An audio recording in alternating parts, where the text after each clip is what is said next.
So here is a question like this, and the indication here is it says that given the angle ACB is obtuse. So that is a hint that you're going to need to use this technique. Okay, so we need to find an angle, so we're going to use the version of the sine rule where the angle is on the top. Sin A over A is equal to sin B over B, which is equal to sin C over C. Okay, this is an opposite angle and side, so this is going to be sin 30 over 5, and this is equal to, and this is an opposite angle and a side, so it's going to be equal to sin theta over 7. Times both sides by 7 to get 7 sin 30 over 5 is equal to sin theta, and then we can figure out that then sin theta, if we put that into a calculator, is actually equal to 7 over 10, so therefore theta is equal to the inverse sin of 7 over 10, which if you put that into a calculator is equal to 44.43. But as we know that ACB is obtuse, and we can see that in the diagram as well, we know that this is not the answer, this is the acute answer. So therefore we need to either use the formula, or as I said, I used the quick one of just drawing a quick sin diagram like this, really quick. They're not going to mark you through it, so you don't need any accuracy, where this is y and this is x, and realise that if we say the point is about here, that the distance between these 2 points is going to be 44.43, so therefore the distance between these 2 points here is going to be the exact same, so therefore remember this is 180, so it's going to be 180 minus 44.43, which if you put that into a calculator is 135.57. So the actual value of theta to 2 decimal places, like it says in the question, is 135.57, and that's the answer. Finally, they could ask you to prove the sine rule. So for proofs like this, I would 100% note it down and learn how it works and how to do it and how to reproduce it in the exam if you need to. So the key to this, similar to the cosine rule proof, is to draw a line, a vertical line from B down to this line here to create 2 right-angled triangles, and we're going to call this line H. Okay, so this is a right angled triangle here, so let's focus on this right angled triangle, and let's focus on this angle here, A. So let's do the labelling. This is going to be O, as it's the opposite. This is going to be the hypotenuse, H, it's the longest line.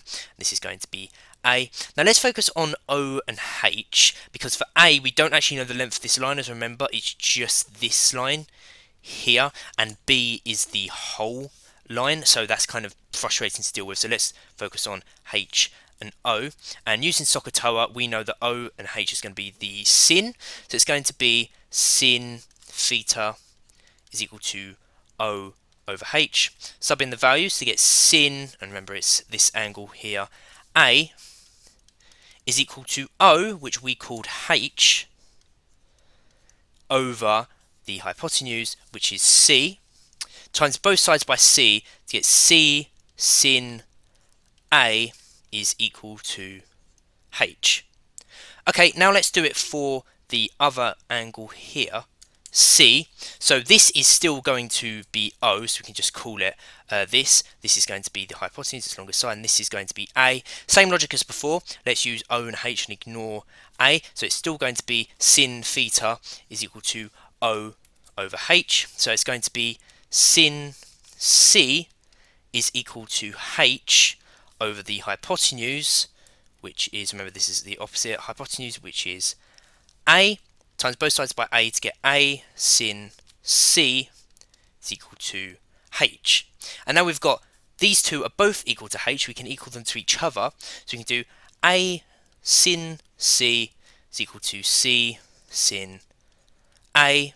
And then remember, for what they've given us in here, we need to get the side on the top. So what I'm going to do is I'm going to divide both sides by sin C first to do A is equal to C sin A over sin C, and then divide both sides by sin A.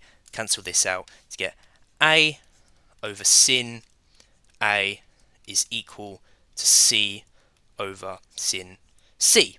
So that's the A part and that's the C part. So how do we get the B part? Well, the way we get the B part is by drawing a different line, a very similar line, but instead it comes from C this time, like this, such that it's going to create two more right angle triangles, this one here and this one here. And we're going to do basically the whole thing again. And let's call this line, let's call it D. We used a H here, so we're just going to call this line D instead. Okay, so what we're going to do is we're going to focus on A again. So what we're going to do is the opposite is here. This is the hypotenuse, it's the longest line. This is going to be A. Same logic as before, we ignore A to get O and H. So it's the sin again with O and H. So it's going to be sin A is equal to O, which in this instance is D, over H, which in this instance, remember it's the whole line this time, is B, times both sides by B to get B sin A is equal to D. And then we just do the exact same for this triangle here, focusing on B. So this again is going to be the opposite. This line is going to be the hypotenuse, and this up here is going to be the adjacent. Ignore the adjacent for it to be sin again, and then it's going to be sin B is equal to O, which is D. It's the same O as before, D over the hypotenuse, which is A in this instance, times both sides by A to get A sin B is equal to D, and then they're both equal to D.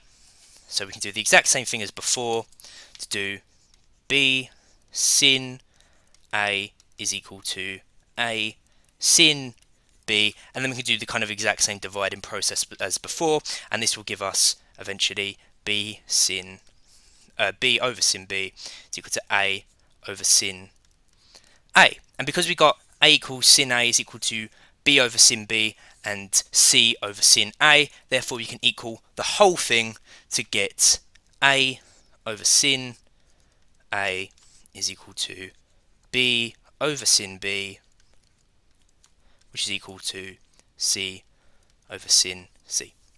And that's what's required. So that's how you do the proof. So here's a couple of questions on the sine rule. So pause the video, have a go, and I'll go through the answers in about 5 seconds.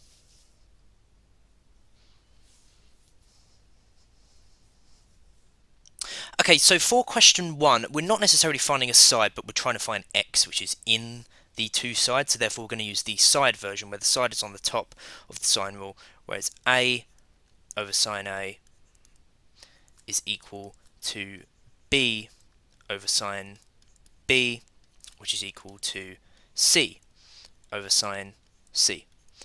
Okay, so we have an opposite side and angle here with the x and the 45. So therefore it's going to be x over sin 45. Then the other one is the opposite of 30 and the 2x minus 1. So it's a 2x minus 1 over sin 30. The value of sin 45 is the value of sin 45 is root 2 over 2. So as we're doing x divided by root 2 over 2, I'm going to write this as x divided by root 2 over 2, where we just replace the fraction with the divide symbol. And that is equal to sin 30 is equal to, if you put it into a calculator, a half. So therefore I'm going to write it like this again, where it's 2x minus 1 divided by a half, because you don't really want fractions in fractions, it becomes quite complicated.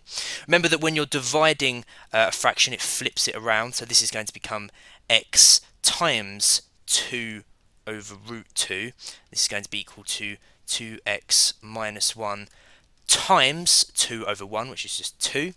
We can simplify this to 2x over root 2 is equal to 4x minus 2. I'm going to times everything by root 2 because it's kind of difficult to work with a third in the denominator. To get 2x is equal to 4 root 2x minus 2 root 2. And then I'm going to move the 4 root 2x onto the other side to get all the x terms onto one side to get 2x minus 4 root 2x x, this is equal to minus 2 root 2.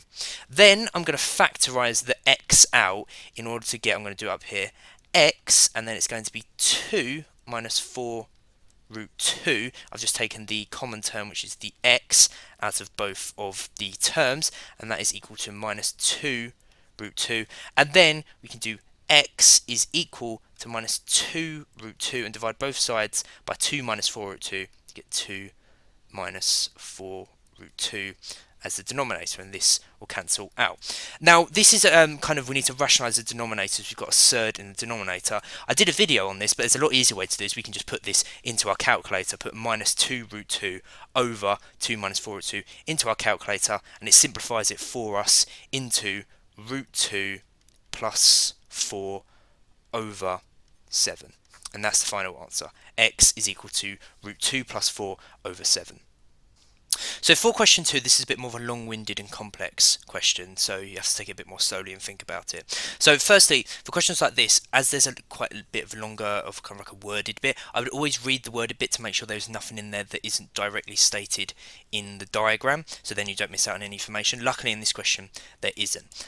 Now, the first thing to notice with this question is that if you've watched the cosine rule video, that we have two sides here, and we know the angle in between, which suggests that we use the cosine rule. However, we know nothing about this side here, and obviously we're trying to find x, so we can't use the cosine rule straight away, so we need to know that side.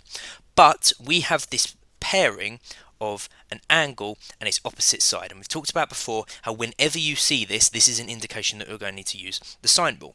We also have another angle, and the side opposite to that angle is the side that we need for the cosine rule, so therefore we can find that side using the sine rule. So we can use the sine rule as we're trying to find a side. Let's call this side y. As we're trying to find a side, we're going to use the side version with the side on the top, where it's a over sine a is equal to b over sin b, which is equal to c over sin c. So we have an opposite angle and side here, so it's going to be 1 over sin 30, and this is equal to the other opposite angle and side, which is this and this, so this is going to be y over sin 60. Times both sides by sin 60, the 1 just goes away because it's just 1 to get sin 60 over sin 30 is equal to y. Put into your calculator sin 60 over sin 30, and it will give you out that y is equal to root 3. So now we know what y is, so now we can use the cosine rule with the two sides and the angle in order to find the value of x. Remember, the cosine rule is a squared is equal to b squared plus c squared minus 2bc cos a. Now we have the opposite angle and side here, so this is going to be the a part. So it's going to be a squared, which is y squared, as we just said, which is equal to root 3 squared, which is equal to 3. Is equal to, remember, the order of b and c doesn't matter, so we're going to say this is x squared plus x plus 1 squared minus 2x x plus 1 cos, and then it's 60, the angle.